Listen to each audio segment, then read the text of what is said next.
Bienvenue dans cette vidéo Rien à foutre.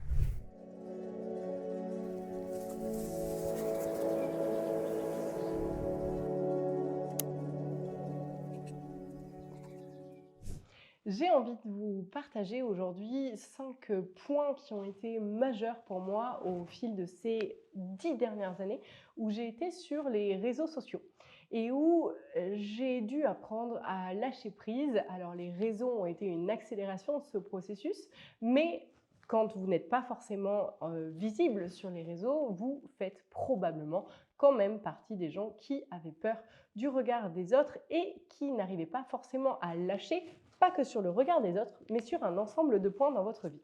Je vais donc vous partager 5 points qui pour moi ont été vraiment importants pour lâcher prise. Le premier, et je pense que c'est peut-être, je vais vous le dire pour chaque point, c'est un des points qui pour moi a été le plus important, c'est quand j'ai sauté en parachute, que en fait j'ai pris de la hauteur et que je me suis dit, mais en fait quand je suis en bas, quand je suis moi, toute petite Johanna sur Terre là, en train de me prendre la tête, et que je vois l'univers là, parce que quand on est très très haut, ou même dans un avion, si vous ne sautez pas en parachute, on voit bien que la Terre est ronde, et puis on voit qu'en fait il y a l'univers autour.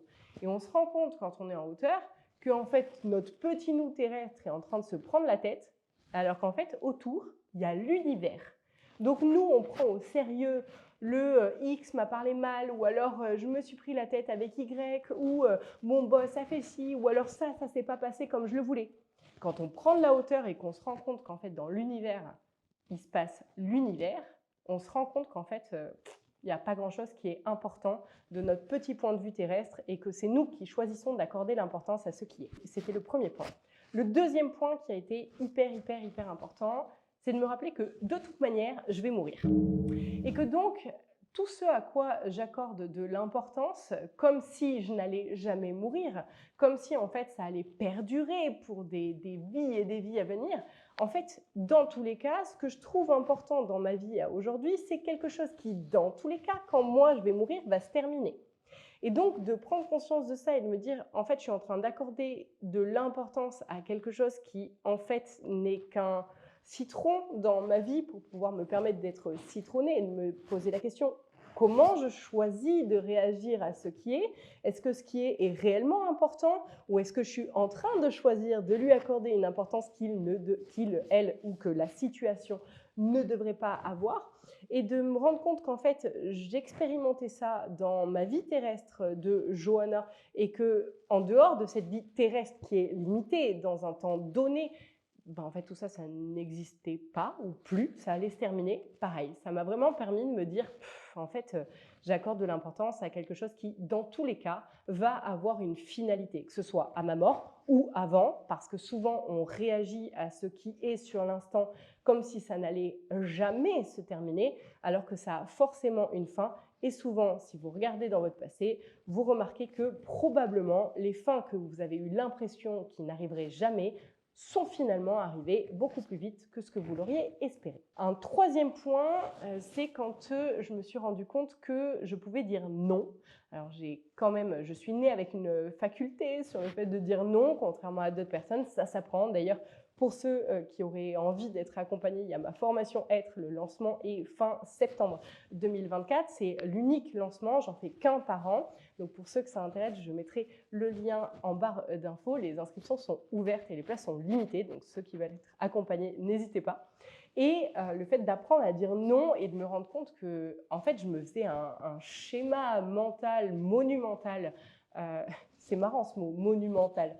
Bref, je me ferai ma propre réflexion plus tard, de me faire ces schémas monumentaux dans ma tête à me dire oui, l'autre va réagir comme ça, hein, les 4 accords Toltec, ne fais pas de suppositions, ça en fait partie. Le fait de me rendre compte qu'en disant non à quelqu'un, alors que je m'étais fait un film en disant oui, mais si je lui dis non, peut-être qu'il va mal le prendre, etc., et que quand en fait j'ai dit non, j'ai pu voir que ça passait crème et que la personne m'a dit « Ah d'accord, ok », et puis elle a cherché d'autres solutions ailleurs. Je me suis dit, mais en fait, c'était aussi simple que ça. J'avais juste à dire « Non merci, je ne veux pas faire ce que tu me demandes de faire » ou « Ça n'est pas dans ma corde, je ne suis pas en capacité de », bref, à vous de voir comment vous voulez l'amener. Mais de simplement dire non, ça m'a permis de vraiment relâcher et de me rendre compte que en fait, les gens en avaient rien à faire. Ce qui m'amène au quatrième point. Les gens en ont rien à faire de vous. C'est-à-dire que, alors, c'est à prendre avec des pincettes, ce quatrième point, dans le sens où quand vous sortez dans la rue et que, par exemple, je sais pas, je prends l'exemple d'une fille qui n'oserait pas sortir pas maquillée dans la rue, en se disant oui, les gens vont se rendre compte que je suis pas maquillée, etc. Les gens s'en foutent complètement. Moi, la première, je sors dans la rue, mon mari me fait la remarque le matin, maintenant je fais des efforts parce qu'en amenant les enfants à l'école, je suis tellement à l'intérieur de ce qui se passe dans mon corps que je ne suis pas forcément à l'extérieur et que donc j'oublie de dire bonjour aux parents des élèves qui sont des copains de nos enfants. Donc maintenant, je fais plus attention à ça, mais c'était pour vous illustrer le fait que je pense que chacun est dans son monde et que tout le monde s'en fout de tout le monde. Et du moment où on conscientise ça, souvent les personnes qui ont peur que les autres les jugent, c'est des personnes qui elles-mêmes jugent. Parce que si on ne juge pas soi, moi la première, ce que font les autres de leur vie, je m'en fous complet. Et donc, je pars du principe que vu que moi je m'en fous, l'autre va aussi en avoir rien à faire, puisqu'on s'en fout tous un peu de tout le monde et qu'on est juste en train de cohabiter ensemble. Mais comment l'autre va se coiffer, comment il va s'habiller, ce qu'il pense ou quoi, en fait, pour moi, dans ma réalité, tant qu'on est tous à se respecter, tu penses que tu penses, ok, je pense que je pense, ok, on est d'accord de ne pas être d'accord, très bien, ça s'arrête là et c'est suffisant. Alors, rien de tout ça n'est réel? Qu'est-ce que le réel? Quelle est ta définition du réel? Si tu veux parler de ce que tu peux toucher, de ce que tu peux goûter, de ce que tu peux voir et sentir, alors le réel n'est seulement qu'un signal électrique interprété par ton cerveau. Ça, c'est le monde que tu connais. La réalité en laquelle vous croyez n'est pas la réalité. Et ça, c'est aussi un autre point hyper important. C'est-à-dire que souvent, en discutant avec des personnes aujourd'hui, parce que je n'ai pas les amis d'aujourd'hui, je ne les ai pas eus avant, quand je discute avec mes amis aujourd'hui et qu'on arrive à être d'accord de ne pas être d'accord, ça nous amène à nous dire « Ah ouais, toi, tu vois les choses comme ça, ta réalité, c'est ça, une situation A, donc qui est censée être perçue de la même façon par tout le monde. On se rend compte en discutant que ce n'est pas du tout perçu de la même façon par tout le monde.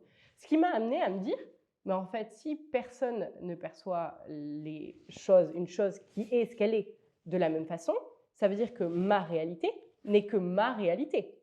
Il y a une phrase que j'aime énormément qui dit « la vie des autres, la vie AVIS, n'est que la vie des autres ». On en revient au point de, en fait, ce que pensent les autres de vous, on n'en a rien à faire.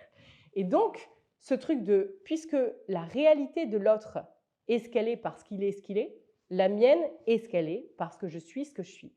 Et de comprendre que, en fait, ma réalité n'était pas la réalité, ça m'a aussi permis de vraiment me dire « j'ai un poids qui s'enlève de mes épaules parce que ce que j'étais persuadée d'être une vérité absolue, oui, les gens vont penser ça de moi, ou ça va se passer de telle manière ou autre, je me rendais compte au fur et à mesure du temps que ce n'était pas le cas, que en fait, ça ne se passait pas comme j'avais l'impression que ça allait se passer et que donc ma réalité ne collait pas forcément avec la réalité de ce qui était.